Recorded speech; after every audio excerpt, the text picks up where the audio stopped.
café.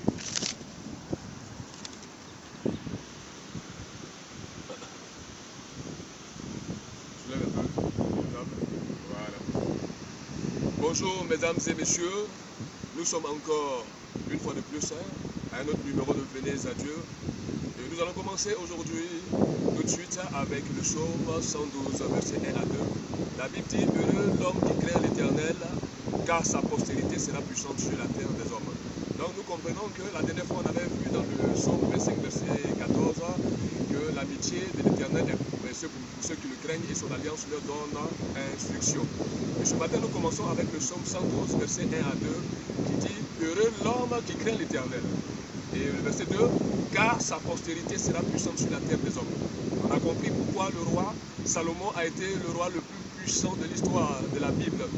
Tout simplement parce que son père David a eu une crainte réelle de Dieu, son créateur. Et n'oubliez pas que David est l'homme selon le cœur de Dieu. Et nous allons aller aujourd'hui avec des exemples concrets. Ouais, parce que le but que nous voulons atteindre, c'est de comprendre qu'on peut venir à Dieu et on peut réussir sa vie. On peut venir à Dieu de tout son cœur. La Bible dit, en parlant du roi Josias, qu'il n'eut point, en 2 Rois 23, verset 5, qu'il n'eut point de roi dans toute la Bible qui revient de toute son âme, de tout son cœur et de toute sa force, comme Josias à Dieu. Josias a été un des rois qui a fait fermer toutes les maisons closes, c'est-à-dire les maisons de prostituées. Josias a fait exécuter presque tous les prêtres des hauts lieux, c'est-à-dire tous ceux qui prédisent l'avenir, tous ceux qui font la magie, qui font l'idolâtrie.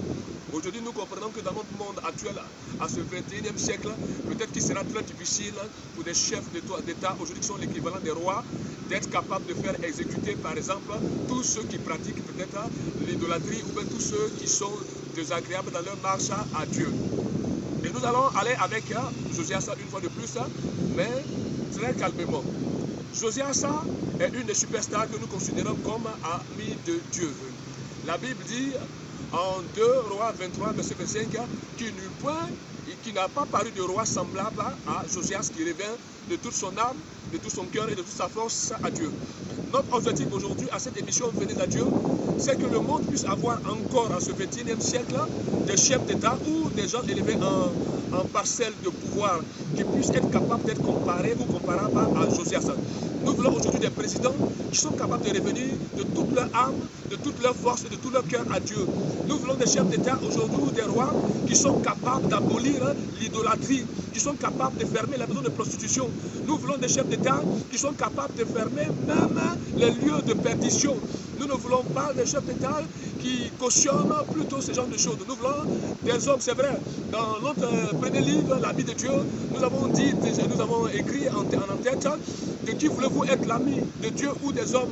Parce qu'aujourd'hui, il est très difficile dans un monde où le cœur des hommes est totalement tourné vers le luxe, vers la luxure, vers le pouvoir, vers l'hégémonie, de revenir totalement à Dieu. Mais nous croyons qu'il est encore possible.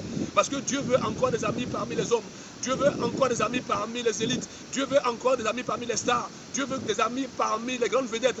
Dieu veut encore des amis parmi ceux qui détiennent même les pouvoirs politiques. Dieu veut des hommes qui sont capables de faire en sorte que Dieu soit en tête de tout. Qu'est-ce que la Bible nous dit? La Bible dit, par exemple, dans le psaume... Dans le psaume 33, ou en Matthieu 33, verset 6, la Bible dit quoi? Recherchez premièrement le royaume des cieux et la justice de Dieu et toute chose vous sera donnée par-dessus tout. Il est encore possible, oui, nous pouvons appliquer ce verset-là à la vie courante que nous menons.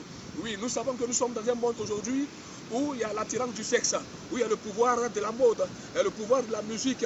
Il y a presque toutes choses qui conditionnent la pensée et même les réactions des hommes. Mais nous croyons que Dieu est encore omniprésent, il est encore omnipotent, il est encore omniscient. Oui, rien ne pourra nous faire oublier Dieu. Dieu est au début de toutes choses. Et nous croyons qu'aujourd'hui, si des hommes se comportent comme des hommes de Dieu, comme les Ézéchias, comme les Josias, comme les Osa, nous allons comprendre que le monde se porterait mieux. Oui, la Bible dit, par exemple, parlant de Josaphat, par exemple, tellement il a bien agi, tellement il a bien fait ce qui est agréable à Dieu, Dieu a même permis que son pouvoir puisse être un pouvoir qui puisse être sans perturbation pendant de longues années.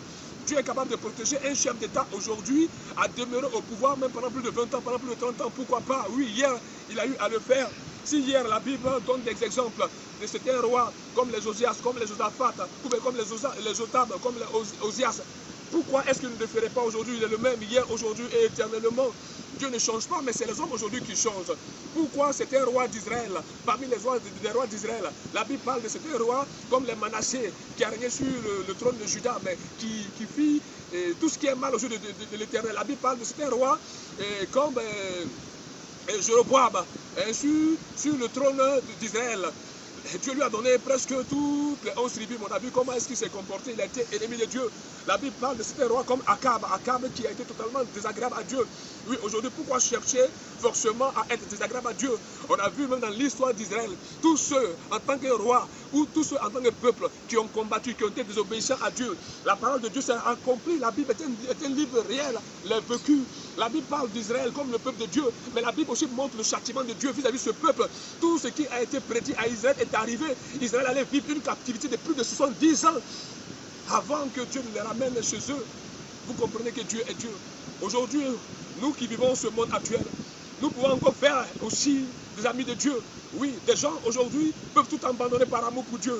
Hier, on a vu quelqu'un qui était une élite, quelqu'un socialement élevé, comme Paul de Tarse, mais il n'a pas hésité dans sa marche avec le Seigneur Jésus-Christ à ne plus regarder en arrière. On a vu le sacrifice d'un prophète, de quelqu'un, d'un homme de Dieu, d'un entrepreneur comme Élisée. Élisée avait un champ, il était un entrepreneur agricole, il avait tout pour réussir sa vie, mais quand Dieu l'a appelé par l'intermédiaire de l'homme de Dieu qu'on appelle Élie, on a vu que Élisée n'a plus regardé derrière.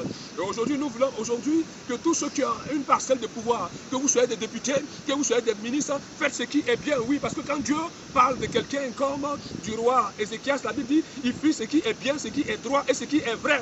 Oui, il est le seul qui a été digne de pouvoir avoir toutes ces trois qualités. Aujourd'hui, pourquoi on ne pourrait pas avoir un ministre qui fait ce qui est bien, ce qui est vrai et ce qui est droit? Pourquoi on ne pourrait pas avoir des députés qui font ce qui est bien, ce qui est vrai, ce qui est droit? Pourquoi est-ce qu'on ne pourrait pas avoir des chefs d'État qui pourront avoir en horreur la dictature, l'oppression, le mal? Oui, tout est encore possible, oui, parce que celui qui est agréable à Dieu sera automatiquement agréable au peuple de Dieu. Oui, il est encore possible de revenir à Dieu. C'était notre émission 10 minutes avec le pasteur Roger Bailly dans Venez à Dieu. Merci.